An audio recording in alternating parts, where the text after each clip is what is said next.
My son hadn't spoken to me in 20 years. Not a word, not a card, not even the courtesy of a second-hand hello through a mutual acquaintance, just nothing. Then, 2 weeks after the local paper splashed my $12 million lottery win across the front page, my phone rang. Dad. The single word slammed into me like a punch to the chest. I froze in the middle of my Boulder living room, staring at the wall as if it might explain what I was hearing. 20 years of silence, and now he says, Dad, like we'd chatted over coffee just yesterday. Ethan. My voice came out steady, but my knuckles whitened around the receiver. He gave a short laugh, nervous, but dripping with that old familiarity he seemed to think still had a place here. Yeah, well, Vanessa and I were talking, and with Christmas coming up, we'd love to have you over for dinner. You know, family time. Family time. I glanced toward the photo on my mantel, Ethan, at 8 years old, gap-toothed, grinning in a way that once made my heart swell, back before everything between us shattered. Family time, I repeated slowly.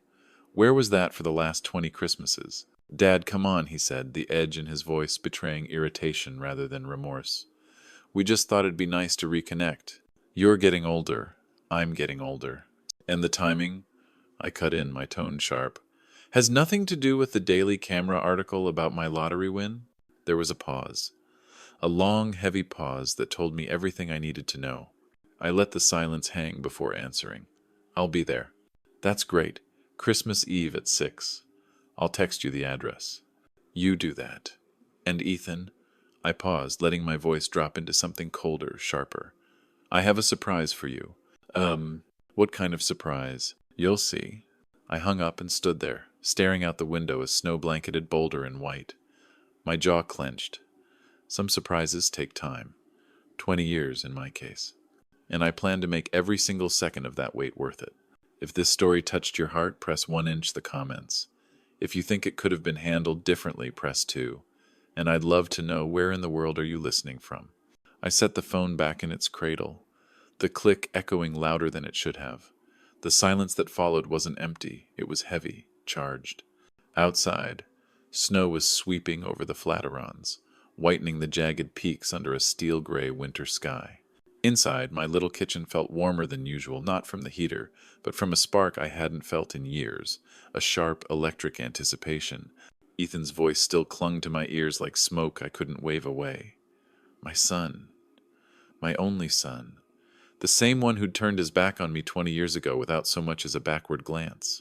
I could still see it like a scene burned into celluloid, unchanging and permanent. I was 45 then, grinding out 60-hour weeks as a mid-level accountant at a Boulder firm. The job wasn't glamorous, but it paid the mortgage on our 3-bedroom in North Boulder, kept the fridge stocked for Vanessa and Ethan, and gave me the illusion of stability. I thought we were fine until Greg Lawson. Greg with his corner office, shiny BMW, and the smug charm that had apparently been enough to lure my wife into his bed. The divorce wasn't just brutal, it was surgical. Vanessa's attorney was sharp as a scalpel, relentless and expensive. Mine? Overworked, underpaid, and outmatched. In the end, she took the house, the car, and most devastatingly, Ethan. At 18, he got to choose. Mom's right, he'd said, every word like ice water down my spine. You're just making excuses. Maybe if you'd tried harder, you'd be more successful. No hesitation, no crack in his voice. That was the last honest conversation we ever had. After that, I moved into a modest rental on Boulder's south side. No plans, no dreams, just survival. That first Christmas alone, a personal hell.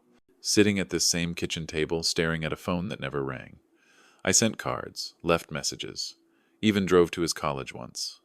Every effort came back, unopened, unanswered, or met with a closed door. Years bled into each other. I learned to live small, quiet, invisible. And then, one day, I saw it in the Daily Camera, a foreclosure listing for a duplex so underpriced it looked like a typo. While everyone else was panicking over the housing market crash, I saw an opening. I drained every cent from my savings, borrowed against my retirement, and signed the papers. That first renovation nearly broke me paint under my fingernails, muscles screaming, nights spent on my knees fixing leaks, but it brought in tenants. The rent covered the mortgage with room to spare. I reinvested. 1 duplex became 2, then 5, then 10. I never moved out of my little rental. No one needed to know how well I was doing. By 60, I owned 23 properties across Boulder County. I was already sitting on a fortune before that $12 million lottery ticket ever touched my hand. The win was just a headline to strangers, but to Ethan and Vanessa, it was a flare in the night sky, a call to feed on what they'd ignored for decades. And now here they were, phoning after 20 years, tossing around the phrase, family time, like it wasn't an insult. I looked at the photo on the mantel, Ethan at 8, summer sun in his hair, laughing at Chautauqua Park. Back then, his smile had been real, untainted. I wondered if there'd be even a trace of that boy left when I saw him on Christmas Eve. But deep down, I already knew better. 2 days after that first call, my phone rang again. This time it wasn't Ethan. Rick. Oh, that voice. Smooth, breathy, and polished, the same one she used when she wanted to slip past my guard. Only now, time had dulled the silk and left a sharper grain underneath. Vanessa. I let her name hang in the air like a warning. I hope you don't mind me calling, she said, all false warmth. I got your number from Ethan. I know things ended badly between us, but we have a son together. That has to count for something, right? I leaned back in my chair, my coffee cooling in my hands. Vanessa, to what do I owe this unexpected pleasure? There was a pause, then a faint rustle muffled voices in the background. I caught Ethan's tone lower, impatient. Ask for more. Tell him it's urgent. Ethan's in trouble, she said finally, with a practiced sigh. Real trouble. His business. You know how startups are. Unpredictable. Investors breathing down his neck. If he doesn't get the money soon, she let the words trail off like bait dangling above a hungry fish. How much trouble are we talking? My voice stayed flat, as if we were discussing the weather. Well, $200,000 would cover the immediate problem. But if you could stretch to 3, maybe 400, just to be safe. I almost laughed. The casual way she said it, as if she were asking for a cup of sugar, would have been comical if it weren't so pathetic. I see, I said. It's for the grandkids, Rick. Her tone slid into that syrupy, manipulative register I knew too well. You don't want them to suffer, do you? I stared through the kitchen window at the snow stacking against the fence. Once, those words for the kids would have gutted me. Not anymore. What was right about 20 years of silence? I asked quietly. What was right about teaching Ethan to treat his father like a stranger? That's ancient history, she snapped. We're talking about now, about your son's future. No, I said flatly. Not a cent. Not now. Not ever. Her voice turned cold as stone. You'll regret this. Click. I set the phone down. But instead of anger, I felt something cleaner. Clarity. They hadn't changed not one damn bit. That's when the idea started to take shape. The next morning, I called Ethan. Dad, he answered, caught off guard. Didn't expect to hear from you so soon. I've been thinking about what your mother said, I began. About your financial problems. A pause. She probably made it sound worse than it is. You know how she gets. Thing is, I said, lowering my voice, I might not be in much of a position to help. What do you mean? I made some bad calls with my lottery winnings, I said, letting the lie stretch between us. Got tangled up in crypto, Bitcoin, Ethereum. The market crashed, wiped me out. I might have enough for Christmas dinner, but that's about it. Silence. Just the sound of him breathing, steady, calculating. Well, he said finally, cooler than a January wind, that's unfortunate. I guess these things happen. They do, I agreed, waiting for even a flicker of concern.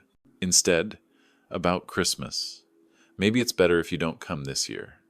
You probably need to focus on getting your finances back on track. And there it was. No money, no invitation. I understand, I said, though the satisfaction in my chest was razor sharp. Wouldn't want to burden you. Right. When you're back on your feet, we'll make plans. Gotta run conference call. The line went dead. I set the phone down and exhaled slowly. It stung not because I'd lost Christmas dinner, but because it confirmed what I'd known all along. Love with strings attached isn't love at all. I just handed them a test. And they failed it faster than I thought possible. Now it was my turn to prepare. I didn't sleep that night. The wind came screaming down from the mountains, rattling the windows like it wanted in, but the noise in my head was worse. Every memory they'd shoved down my throat over the years clawed its way back up. Every unopened birthday card returned to sender, every voicemail deleted without reply, every Christmas where my only gift was silence. Each one was a shard of glass I couldn't stop turning over in my mind. By the time dawn broke over Boulder, I wasn't just awake, I was decided. I started where they'd never expect me, to my old network. The people who knew things. Boulder isn't big. Word travels fast here if you know which doors to knock on. 2 calls in, I already had the first crack in their perfect little facade. Ethan Hayes? Jim Patterson from the Chamber of Commerce let out a bitter laugh that said more than words could. That kid could burn through money faster than Vegas. Promised some revolutionary software. Ended up delivering excuses wrapped in delays. Last I checked, he's about $2 million in the red venture capital. Private loans, you name it. $2 million. That explained the fake warmth in his voice when he called me. I took notes, my old accountant's brain automatically filing details into neat columns. Names of creditors, amounts, dates. A quick dive into his LinkedIn read like an obituary of failed ventures. Startup after startup, all dead within 2 years of launch, each one dying right after funding landed in his account. Then I turned my attention to Vanessa. Her Facebook page was a public theater production. Perfect lighting, calculated angles, captions dripping with performative courage. Day 47 of chemo. Grateful for every prayer. And always a link to donate. The comment section was full of kind strangers sending $20 here, $50 there, thinking they were helping her live. I knew her well enough to smell the rot under the perfume. One call to Janet Collins, an old colleague now working in medical records, was all it took to rip the mask off. "Janet," I said, "I need a favor, and this can't leave the two of us." "That depends," she replied warily. "I need to know if Vanessa Carter's been in oncology treatment the last couple years. I think she's running a scam." A long sigh, one I'd heard from people who've seen the worst of human nature. "Give me a couple hours."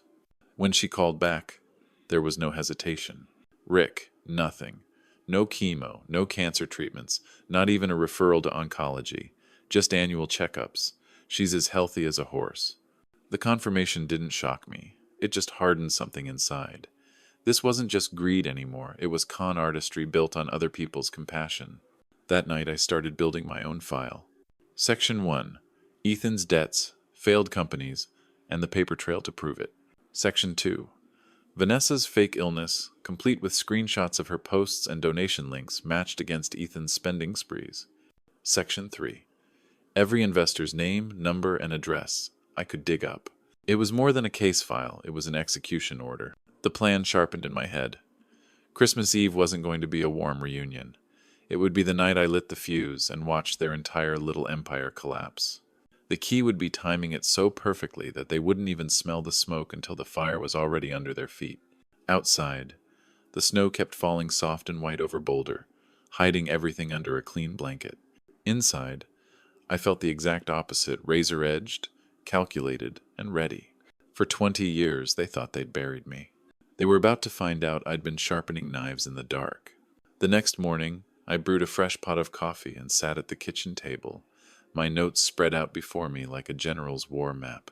Every debt, every scam, every scrap of dirt on Ethan and Vanessa sat there in black and white. If they wanted to play games, I was going to rewrite the rules, and I'd make sure they couldn't win a single hand.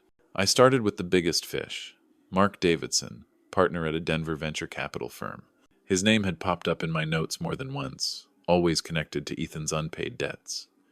When his assistant patched me through, his voice was clipped, tired like a man already sick of hearing excuses. "You're calling about Ethan Hayes?" he asked, not even bothering with pleasantries. "I am," I said, letting the words hang for a beat. "And I think I can help you." His tone sharpened immediately. "Help how?" "I know where he is, who he's with, and I have hard evidence he's still spending freely while claiming he's broke. I can give you his address, current photos, and proof of assets he's hiding." A loaded pause. "I'm listening." So I laid it out, every detail. Fort Collins address. Screenshots of recent luxury purchases from his own social media. The fact that Vanessa's home was basically his private hideout. By the time I was done, Davidson's voice had shifted from cautious to lethal.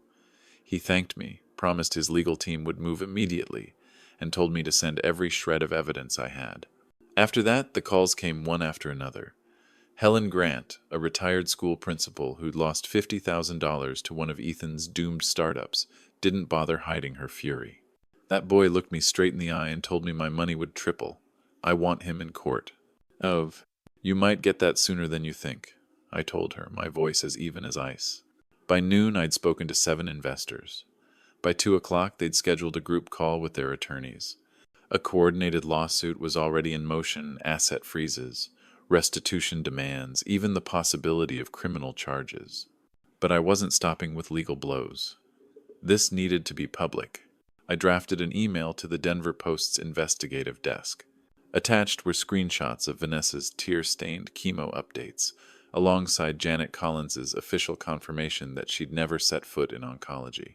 I even added a side-by-side timeline, Vanessa posting about fighting for her life, the same weeks Ethan was flashing new watches, ski trips, and fine dining on Instagram. An hour later, a reporter called me back. "If this checks out, Mr. Hayes, it's going to make quite a story." "It will," I said, "and I want it live by Christmas Eve." Timing was everything. I pictured it with crystal clarity. The investors' legal team serving Ethan papers right there at the dinner table. The Denver Post article dropping mid-meal, lighting up their phones with accusations and public outrage. Every friend, neighbor, and business contact seeing their names dragged into the daylight. This wasn't just revenge, it was a public execution wrapped in a bow. Over the next few days, I tightened every bolt in the plan. Davidson's firm confirmed when their process server would arrive. The reporter promised the story would hit at 7 p.m. sharp on Christmas Eve, with push notifications ready to detonate across social media. All that was left was my part, walking into their house as the doting, unsuspecting father they thought they were manipulating. On Christmas Eve morning, Boulder lay silent under a thick blanket of snow. I put on my best dark suit, formal enough to look respectable, casual enough to seem approachable. In my coat pocket, I slipped a small envelope, not because I needed it, but because I wanted them to think I'd brought something valuable. In a way, I had. Just not the kind of value they were hoping for. Stepping outside, I breathed in the sharp, clean air, the kind of cold that wakes every nerve in your body. I slid into my decade-old Honda, started the engine, and felt the hum settle beneath me. By nightfall, I'd be sitting at their table. By midnight, their lies would be in ruins. For 20 years, they'd erased me. Tonight, I'd burn my name back into their memory. Fort Collins could have been a Hallmark movie that night, every house lined in glowing lights, snow-dusting lawns and roofs, the air so cold it nipped at your skin. I pulled up to Vanessa's driveway right at 6 on the dot, sliding my old Honda between a glossy black Mercedes and an oversized pickup I knew Ethan couldn't afford without maxing out someone else's credit. The door swung open before I reached it. Ethan's grin was wide, forced, the kind you practice in a mirror before job interviews. "Dad, you made it!" He gripped my shoulder a little too hard, ushering me inside as if proximity could erase the last 20 years. Vanessa emerged from the kitchen in a deep red dress, her smile polished but hollow. "Rick, it's so good to see you," she purred, clasping my hands. Her eyes darted over my suit like she was appraising an item at auction. "You look prosperous." The living room was a gaudy patchwork of mismatched wealth designer handbags tossed onto chairs, a flat screen the size of a small wall, furniture straining to look expensive but failing under the weight of poor taste. I shrugged off my coat slowly, letting the corner of the envelope in my inside pocket catch their eyes. Dinner was laid out on a table for 12, though there were only 3 place settings. The turkey was perfect in the way that comes from a catering tray, the mashed potatoes unnaturally smooth. Ethan carved with exaggerated precision, like a man auditioning for head of the table. Vanessa kept topping up my wine glass as though she could drown me in Pinot before the night was through. "So fortunate you bounced back after that crypto situation," she said lightly, though her gaze was sharp as glass. "Yes," I said, cutting my turkey into careful squares. "It taught me a lot about trust, and who not to give it to." Ethan chuckled, launching into his pitch an AI investment opportunity with 500% projected returns, complete with jargon meant to impress. I nodded in all the right places, feeding him small questions so he'd keep talking, keep thinking I was interested. With every answer, their excitement swelled. Then came the knock. 3 sharp raps precise. Official. Ethan frowned, wiped his hands, and crossed to the door. Through the frosted glass, I caught a glimpse of a man in a dark coat holding a thick envelope. "Ethan Hayes?" the man asked, his voice clipped. "Yes? You've been served." He handed over the packet and walked away without another word. Ethan's face drained to chalk as he flipped through the first pages. This can't be right." Vanessa appeared at his shoulder, her eyes scanning faster and faster. "Multiple lawsuits? Asset freezes? Fraud allegations? How—" Her phone buzzed before she could finish, then buzzed again and again. The sound filled the room, an unrelenting swarm. She swiped to unlock it, scrolled once, and went rigid. "They're saying I faked cancer," she whispered. Her voice was paper-thin. "There's an article, Fort Collins woman exposed for fake cancer scam." Ethan snatched the phone, reading aloud with a mix of disbelief and fury. "Anonymous source provides medical records proving no cancer treatments despite collecting thousands in donations." "This is slander." Vanessa's voice cracked, desperation bleeding through the performance. "Someone hacked my records." Ethan's head snapped toward her. "Is it true?" "Of course not," she snapped back, but her eyes betrayed her, darting away like a trapped animal. The buzzing grew frantic now, texts from former donors demanding refunds, reporters fishing for quotes, friends cutting ties with ruthless efficiency. Ethan turned to me, his voice tight with panic. "Dad, we can fix this, if you help us with lawyers' PR." Vanessa leaned in, her tone dripping false sweetness even as her hands trembled. "You said you brought a surprise. Please tell me it's what we discussed." "The money." I set my wine glass down slowly, locking eyes with each of them in turn. "Oh, I brought your surprise." Relief flickered across their faces, hope even.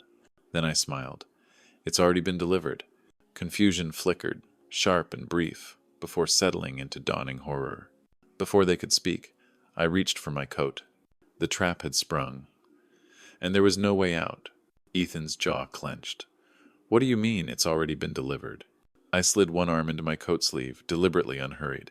"Exactly what I said." Vanessa stepped closer, panic roughening her voice. "Rick, this isn't funny. We're getting hit from all sides lawsuits. The press, if you have the money to fix this, now is the time." I studied her the way you might look at a piece of jewelry you once thought was real, only to realize it was cheap glass. "I told you, Vanessa. I'm done throwing lifelines to people who only remember my name when they're drowning." "Oh, from—" Her lips parted for a retort, but Ethan cut in, his charm gone, replaced with raw anger. "So you're just going to stand there and watch us burn?" I held his gaze without blinking. "For 20 years I watched you erase me. 20 Christmases without so much as a card. And now, when you smell money, suddenly I'm family again? No, Ethan. Tonight, you're standing in the wreckage you built." He stepped forward, shoulders squaring. "You think this is some kind of moral lesson? You've just made enemies out of your own blood." "Blood?" I laughed, low and bitter. "Blood doesn't disappear when the bank account's empty. Blood doesn't uninvite you from Christmas because the lottery money's gone. You showed me exactly what I am to you, a walking ATM." Vanessa's phone kept buzzing, each vibration casting a cold glow across her face. Every alert seemed to drain another ounce of her poise. "You did this," she said, her voice venomous. I didn't look away. "Yes, I called the people Ethan conned. I called the journalists who deserved to know where their donations really went. I called anyone who deserved the truth." Ethan shook his head, muttering, "Unbelievable." "No," I said evenly. "It's predictable. You've run your scams for so long. You forgot there's a bill to pay at the end." Vanessa's tone softened, slipping into the old silk she used to bend me her way. "Rick, if not for us, then for the kids. Your grandchildren." For half a second I felt the tug, but it dissolved. "I'd like to meet them one day," I said, "but not in a house where the air's thick with lies." The room went silent except for the faint sound of carolers down the block. Outside, the snow caught the glow of Christmas lights, a soft, perfect peace that had nothing to do with this room. "I'm leaving," I said finally. Ethan's eyes hardened. "You walk out that door, don't expect to hear from us again." I smiled faintly. "You said the same thing 20 years ago," I managed. I turned the knob and stepped into the cold. Behind me, Vanessa's voice cracked as another alert chimed, and Ethan's reply was low and sharp. I didn't bother listening. The air outside was crisp, clean free of the rot that clung to that house.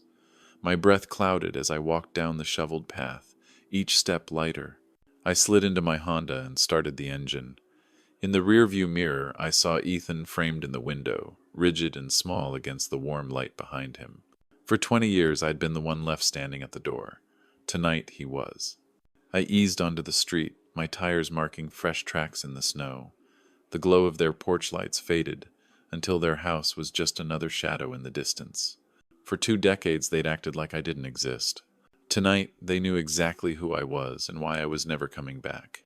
In the weeks that followed, the fallout spread faster than I'd imagined. Mark Davidson called first. Our emotions went through accounts frozen, assets seized. He won't be slipping out of this one, Rick. Helen Grant left a voicemail thick with emotion. You gave us the closure we didn't think we'd ever get. I can finally sleep at night. Even Janet Collins reached out, her voice low and uneasy. The DA's office has those medical records now. Vanessa's looking at serious charges. I didn't gloat. I didn't need to. Justice, once in motion, doesn't need a push, it just keeps crushing whatever's in its path. By February, Ethan's empire had collapsed. The house, the cars, the showy toys, all gone. What remained were his debts, now larger than his pride. Vanessa's downfall was uglier. Public disgrace, fraud investigations, and the cold shoulders of people who used to fawn over her. And me? I found something I hadn't felt in decades: quiet. Not the suffocating kind born from being ignored, but the clean, weightless quiet that comes when you finally drop the burden you've been dragging for years. I started volunteering at a Boulder community center, teaching budgeting and basic accounting to people who actually wanted to learn. My skills went to hands that would use them, not twist them. Spring brought road trips into the Rockies, lazy weekends in little towns where no one cared what was in my bank account, only whether I'd try the peach pie or the huckleberry jam. I met people who measured wealth in friendships, not dollar signs. One afternoon in May, my phone lit up with Ethan's name. I let it go to voicemail. Hours later, I listened, murmured apologies, tangled with half-hearted requests for a little help. I hit delete without a second thought. I stood at my window, watching the late light spill gold across the Flatirons. For the first time in years, that old ache in my chest was gone. They'd shown me exactly what their love was worth. Conditional, transactional. I'd learned to live without it. Some people think revenge is about inflicting pain. They're wrong. Real revenge is taking your life back, filling it so completely that the people who tried to break you can see there's no room left for them. I turned from the window and began packing for my next trip. The road ahead was wide open, the past already shrinking in my rear view. And I had no intention of ever looking back.